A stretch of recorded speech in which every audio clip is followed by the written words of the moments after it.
warahmatullahi wabarakatuh. Kami dari kelompok 8 ingin mempresentasikan hasil video wawancara warga negara kami dengan anggota. Aku Bismillah Alhamda. Saya Dika Farizul Pratama. Saya Al-Rahni Meritan. Saya Anissa Paramita. Saya Fina Mutiasari.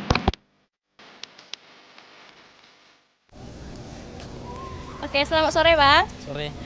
Sebelumnya boleh perkenalkan nama, jurusan, dan angkatan berapa? Oke, sebelumnya Assalamualaikum warahmatullahi wabarakatuh. Perkenalkan, nama saya Ahmad Alfiansa. Saya dari jurusan Ilmu Pemerintahan FISIP angkatan 2020.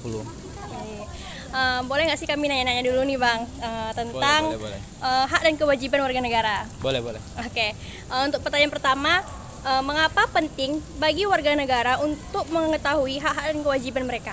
Oke, kalau ditanya seberapa penting, itu penting ya, karena setiap warga negara itu mempunyai hak dan kewajiban untuk hidup dan mengatur dirinya sendiri di pemerintahan gitu. Nah, ketika kita menjawab bagaimana pentingnya sebagai kita warga negara untuk menjunjung hak kita, karena di konstitusi sendiri itu kan dijelaskan di pasal 28 di Undang-Undang Dasar 1945. Nanti mungkin kawan-kawan bisa melihat gitu kan. Di situ juga sudah dijelaskan hak dan kewajiban warga negara gitu. Jadi kita sebagai warga negara memang harus bisa menjalankan sesuai amanat konstitusi tadi. Karena untuk apa? Karena kita bermasyarakat, kita tuh dituntut untuk saling menjaga kerukunan antar masyarakat tersebut gitu, dan kita juga bisa menjalin kerukunan tersebut dengan melalui komunikasi yang sudah ditetapkan di konstitusi kita di pasal 28 tadi, di 28A dan B gitu. Dan di situ juga dijelaskan apa saja hak dan kewajiban kita selama kita hidup bermasyarakat. Salah satunya itu untuk berpendidikan, hak untuk berpendidikan. Nah, di situ kita tidak dilarang sampai berpendidikan setinggi apapun gitu, karena itu memang hak dan kewajiban kita gitu. Keren banget, nampak anak IP-nya ya pakai pasal-pasal. Selanjutnya Bang, nih menurut Abang nih, bagaimana peran pemerintah dalam memastikan perlindungan dan pemenuhan hak-hak warga negaranya? Oke, ketika kita ditanya peran pemerintah, artinya kita mempunyai hak asasi manusia. Nah, ada sedikit ilmu yang Abang dapat kemarin waktu Abang pelatihan HAM untuk bagaimana kita bisa melindungi hak asasi manusia kita, apalagi itu peran pemerintah tersebut gitu kan. Kita harus bersinergis tentunya kepada pemerintah. Dari segi apa? Dari segi bantuan hukum yang dicanangkan oleh pemerintah. Salah satunya kalau di daerah namanya LBH, Lembaga Bantuan Hukum. Nah, di situ kita bisa bertanya atau bisa tempat pengaduan ketika kita itu terjerat masalah HAM gitu. Dan selanjutnya bagaimana cara kita menjalankan HAM tersebut?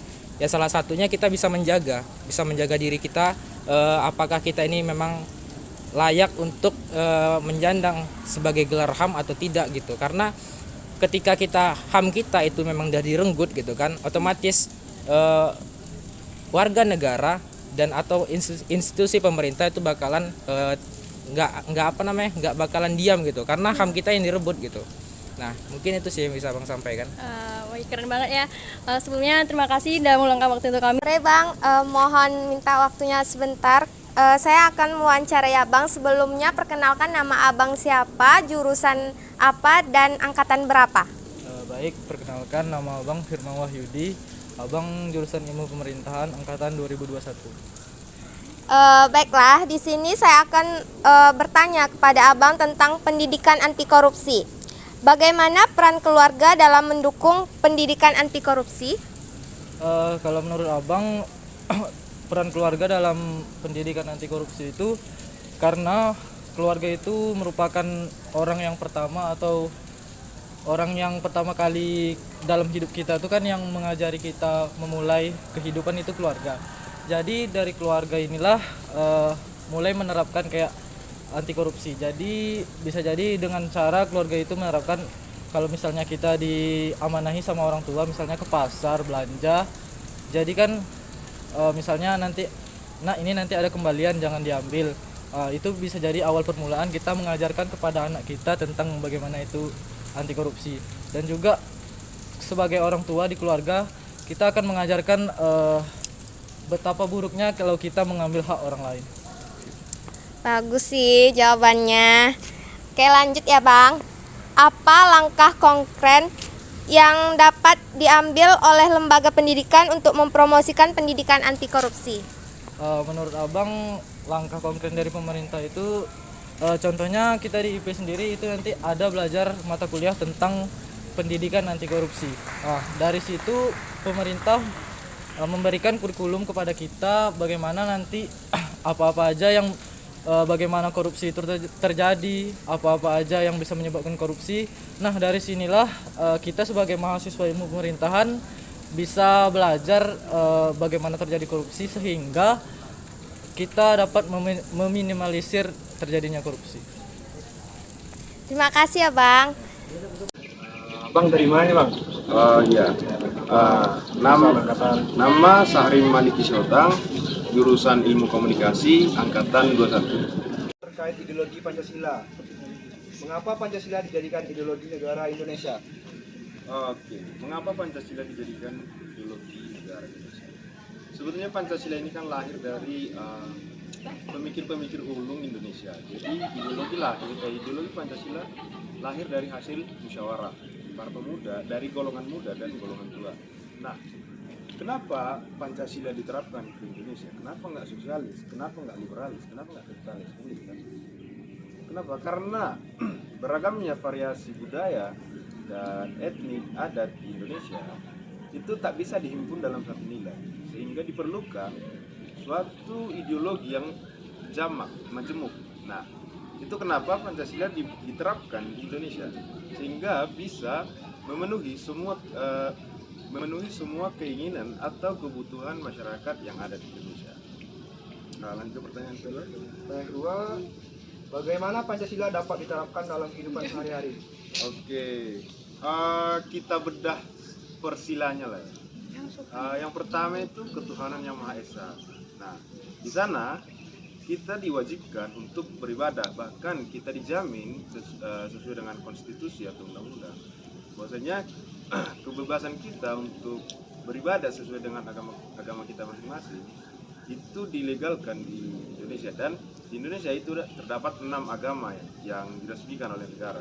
Yang kedua, kemanusiaan yang adil dan beradab. Nah, di sana itu tercantum yang namanya hak asasi manusia, kebebasan berpendapat, baru kebebasan untuk hidup, mengeluarkan pendapat dan segala macamnya. Jadi di sana itu lebih ke arah condong ke arah liberalis, lebih sifatnya terbuka karena kita menghargai sesama manusia. Nah, yang ketiga itu persatuan Indonesia, di mana kita tadi aku singgung di pertanyaan pertama bahwasanya Indonesia ini memiliki keberagaman, jadi pastinya berbeda. Nah, sesuai dengan jargon yang mungkin bukan kesamaan yang membuat kita satu, tapi perbedaan. Nah, kenapa dicetuskan sila ketiga? Ya karena dengan itu kita diikat oleh satu ideologi untuk bersatu. Jadi ada landasan berpikir bagi kita untuk tetap menjadi negara kesatuan Republik Indonesia. Yang keempat, permusyawaratan rakyat perwakilan bagi seluruh Indonesia. Nah, di sana itu bahwasanya hal-hal tentang kebijakan, tentang keputusan itu dimusyawarahkan sehingga didapatkan satu keputusan atau satu kebijakan yang mengedepankan pendapat semua orang. Jadi ada solusi bagi setiap permasalahan yang terjadi. Dan yang kelima, keadilan sosial bagi rakyat Indonesia.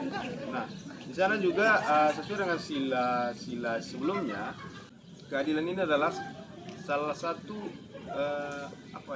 hak dasar bagi setiap manusia. Nah, jadi di sana kita diajari bagaimana kita tidak mengganggu, kita bebas, tapi kita tidak mengganggu kebebasan orang lain.